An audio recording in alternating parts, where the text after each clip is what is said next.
Hi friends, இன்றைக்கி நம்ம பார்க்க போகிறது பிரண்டையை வச்சு ஒரு குழம்பு ஒரு துவையல் ரெண்டுமே பண்ண போகிறோம். இந்த பிரண்டையில் நிறையா மருத்துவ குணங்கள் இருக்குது. இதை வாரத்தில் 2 தடவையாவது செஞ்சு சாப்பிடுங்க. மூட்டு வலி, கழுத்து வலி, எலும்பு தேய்மானம், இப்படி எலும்பு சம்மந்தப்பட்ட எல்லா நோய்களுமே சரியாயிடும். இதை அடிக்கடி உணவில் சேர்த்துக்கும் போது இந்த நோய்கள்லாம் வராமையும் நம்மளால் பாதுகாத்துக்க முடியும். பசி இல்லாமல் கஷ்டப்படுறவங்க, அஜீரண கோளாறு இருக்கிறவங்க இதை சேர்த்துக்கும் போது நல்லா எஃபெக்டாக இருக்கும். இது எப்படி பண்ணலான்னு வாங்க பார்க்கலாம். கையில் பார்த்திங்கன்னா நல்லா தேங்காய் எண்ணெயை தடவிக்கோங்க. கையில் தண்ணி படக்கூடாது. தண்ணி பட்டால் கை அரிக்க ஆரம்பிச்சிடும். பிரண்டையை க்ளீன் பண்ணும் போது எண்ணெய் தடவிட்டு தான் க்ளீன் பண்ணணும். அப்போ தான் கையெல்லாம் அரிக்காமல் இருக்கும். பார்த்து கவனமாக பண்ணணும். இதில் இருக்கிற இலையை எடுத்துடலாம். இந்த பிரண்டையில் ஃபஸ்ட்டு 3லேருந்து 4 கணு மட்டும் எடுத்துக்கலாம். அதுதான் பிஞ்சு பிரண்டையாக இருக்கும். முத்தனை பிரண்டை டேஸ்ட் இருக்காது, அதை யூஸ் பண்ண வேண்டாம். இந்த மாதிரி ஒரு கத்தியை வச்சு நல்லா நாரை மட்டும் எடுத்துடலாம். நாரை எடுக்கிறது ரொம்ப ரொம்ப முக்கியம். நீங்கள் சரியாக நார் எடுக்காமல் விட்டுட்டீங்க அப்படின்னா தொண்டெல்லாம் அரிக்க ஆரம்பிச்சிரும். இந்த மாதிரி ஒவ்வொரு பிரண்டையாக நல்லா க்ளீன் பண்ணி எடுத்து வச்சுக்கலாம். கையில் எக்காரணம் கொண்டும் கொஞ்ச நேரத்துக்கு தண்ணி படாமல் பார்த்துக்கோங்க, இல்லைனா கை அரிக்கும். இதை ஃபுல்லாக நம்ம க்ளீன் பண்ணி எடுத்துக்கலாம். அடுத்ததாக ஒரு எலுமிச்சை சைஸ் அளவுக்கு புளியை ஊற வச்சுக்கலாம். பழைய புளியாக இருந்தால் நல்லாயிருக்கும். காரக்குழம்பு பண்ணுறோம் அப்படின்னா பழைய புளி சேர்த்து பண்ணுங்கள், நல்லா டேஸ்ட்டாக இருக்கும். இதை கொஞ்சமாக தண்ணி சேர்த்து நல்லா ஊற வச்சுக்கலாம். இது ஊறட்டும். அடுத்ததாக ஒரு சட்டியில் 3லேருந்து 4 ஸ்பூன் அளவுக்கு நல்லெண்ணெய் சேர்த்துக்கலாம். இந்த குழம்புக்கு நல்லெண்ணெய் ரொம்ப ரொம்ப முக்கியம். நல்லெண்ணெய் சேர்த்து செய்யும் போது நல்லா டேஸ்ட்டாக இருக்கும். இப்போ க்ளீன் பண்ணி வச்சுருக்கிற பிரண்டையிலேருந்து ஒரு கைப்பிடி அளவுக்கு எடுத்துக்கலாம். ஸ்டவ் லோ ஃப்ளேமில் வச்சுக்கலாம். இப்போது பிரண்டையை நல்லா வதக்கி விடணும். பிரண்டையில் ரொம்ப முக்கியமாக கவனிக்க வேண்டியது என்னன்னு பார்த்தீங்கன்னா, க்ளீன் பண்ணுறதும் வதக்கிறதும் தான். நீங்கள் சரியாக க்ளீன் பண்ணாமல் விட்டாலோ இல்லை சரியாக வதக்காமல் விட்டாலோ தொண்டையில் பார்த்தீங்கன்னா அரிப்பு எடுக்க ஆரம்பிச்சிடும். நீங்கள் பிரண்டை சாப்பிடும் போது இந்த அளவுக்கு நல்லா கலர் மாறி வர அளவுக்கு வதக்கணும்.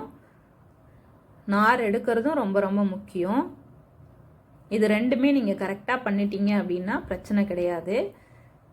இப்போ இதை ஒரு மிக்சி ஜாருக்கு எண்ணெய் இல்லாமல் தனியாக எடுத்து வச்சிடலாம். இது கொஞ்சம் ஆறின உடனே ஒரு அரை கைப்பிடி அளவுக்கு பச்சை கருவேப்பிலையை சேர்த்துக்கலாம். இந்த பிரண்டை கூட கருவேப்பிலை சேர்த்து செய்யும் போது நல்லா டேஸ்ட்டாக இருக்கும். இது நல்லா நைஸாக அரைச்சிக்கலாம். அடுத்ததாக ஊற வச்ச புளியை பார்த்திங்கன்னா ஒரு 1/2 லிட்டர் தண்ணி சேர்த்து நல்லா கரைச்சி எடுத்து வச்சுக்கலாம். இது கூட நல்லா பழுத்த ஒரு தக்காளியை நல்லா கையால் நல்லா பிசைஞ்சு விட்டுக்கலாம்.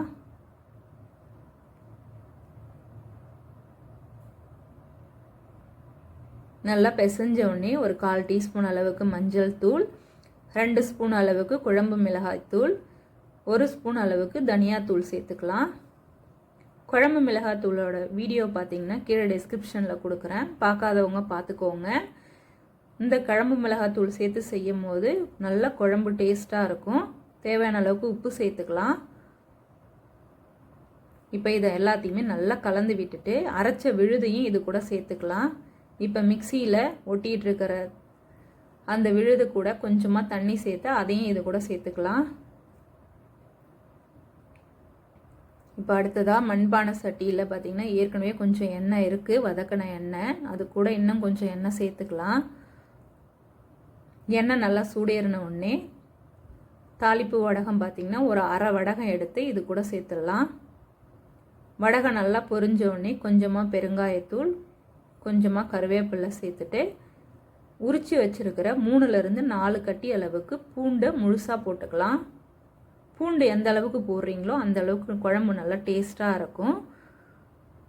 இப்போ இந்த குழம்புக்கு வெங்காயம் நம்ம சேர்க்க போகிறது கிடையாது, பூண்டு மட்டும்தான். பூண்டு நல்லா வதங்கிடுச்சு. இப்போ கலந்து வச்சுருக்கிற புளி கரைசலை இது கூட சேர்த்துடலாம். இப்போ அடுப்பை வந்து மீடியம் ஃப்ளேமில் வச்சுருங்க. குழம்பு நல்லா கொதிக்கணும். கொதித்து எண்ணெய்லாம் நல்லா பிரிஞ்சு வர அளவுக்கு கொதிக்கட்டும். இப்போ ஒரு மூடி போட்டு நம்ம மூடி வச்சிடலாம். அப்பப்போ கிளறி விடுங்க. பாருங்கள், எண்ணெய் தனியாக நல்லா பிரிஞ்சு வந்திருக்கு. குழம்பு சூப்பராக ரெடி ஆயிடுச்சு. இந்த குழம்பை பார்த்திங்கன்னா 1 வாரம் வரைக்குமே நம்ம வச்சுருந்து சாப்பிட்லாம், கெட்டு போகாது. சூடான சாதத்தோடு சாப்பிடும் போது இன்னும் 2 வாய் சேர்த்து சாப்பிட்லாம், அவ்வளோ டேஸ்ட்டாக இருக்கும். குழம்பு ஊற ஊற இன்னும் டேஸ்ட் அதிகமாகிட்டே போகும். நல்லா கெட்டியாகவும் இருக்குது. குழம்பு ரெடி ஆயிடுச்சு. பாருங்கள், எண்ணெய் தனியாக நல்லாவே பிரிஞ்சு வந்துடுச்சு. இந்த குழம்ப மறக்காமல் நீங்களும் ட்ரை பண்ணி பாருங்கள், ரொம்பவே சூப்பராக இருக்கும். அடுத்ததாக துவையல் எப்படி பண்ணலான்னு பார்க்கலாம். இந்த துவையல் பண்ணுறது ரொம்பவே சிம்பிளாக பண்ணி முடிச்சிடலாம். ஸ்டவ்வில் பார்த்திங்கன்னா ஒரு கடாயை வச்சுக்கலாம். கடாய் நல்லா சூடேறின உடனே 3லேருந்து 4 ஸ்பூன் அளவுக்கு நல்லெண்ணெய் சேர்த்துக்கலாம். இந்த துவையலுக்கு நம்ம ஃபுல்லாக நல்லெண்ணெய் தான் சேர்க்க போகிறோம், அப்போ தான் நல்லாயிருக்கும். எண்ணெய் நல்லா சூடேறின உடனே 1 ஸ்பூன் அளவுக்கு வெள்ளை உளுத்தம்பருப்பு, 1 ஸ்பூன் அளவுக்கு கடலைப்பருப்பு சேர்த்துடலாம். ஸ்டவ்வை வந்து லோ ஃப்ளேமில் வச்சுக்கோங்க, ரொம்ப முக்கியம். ஹை ஃப்ளேமில் வச்சு செஞ்சிங்கன்னா சீக்கிரமாக கருகி போயிடும், கசப்பாக இருக்கும், நல்லா இருக்காது. பருப்பு வந்து ஒரு 3/4 வாசி வறுபட்ட உடனே 7 காஞ்ச மிளகா, ஒரு பெரிய நெல்லிக்காய் சைஸ் அளவுக்கு புளி சேர்த்து நல்லா வதக்கி விட்டுக்கலாம். இந்த எண்ணெயிலே நம்ம புளி சேர்த்து வதக்கும் போது புளியோட பச்சை வாசனை கொஞ்சம் கூட இருக்காது, நல்ல டேஸ்ட்டாக இருக்கும்.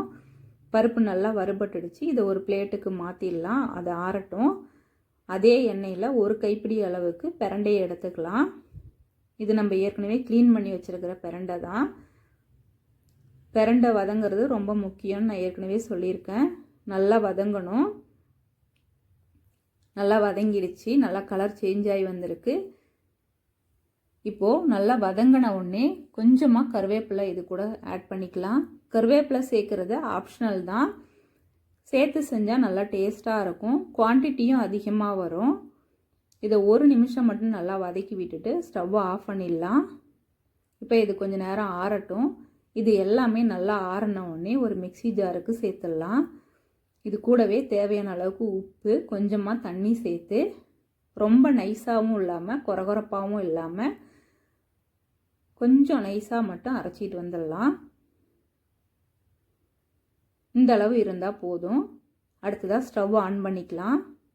ஏற்கனவே இதில் கொஞ்சம் எண்ணெய் இருக்குது, இது கூட இன்னும் கொஞ்சம் எண்ணெய் ஆட் பண்ணிக்கலாம். எண்ணெய் நல்லா சூடேறினோடனே கடுகு நல்லா பொரிஞ்ச உடனே கொஞ்சமாக பெருங்காயத்தூள், ஒரு 2 கொத்து கருவேப்பிலை சேர்த்துட்டு அரைச்சி வச்சுருக்கிற துவையிலையும் இது கூட சேர்த்துடலாம். இப்போ மிக்ஸி ஜாரையும் நல்லா கழுவிட்டு அந்த தண்ணியை இது கூட சேர்த்துட்டு 1 நிமிஷம் மட்டும் நல்லா கலந்து விட்டுக்கலாம்.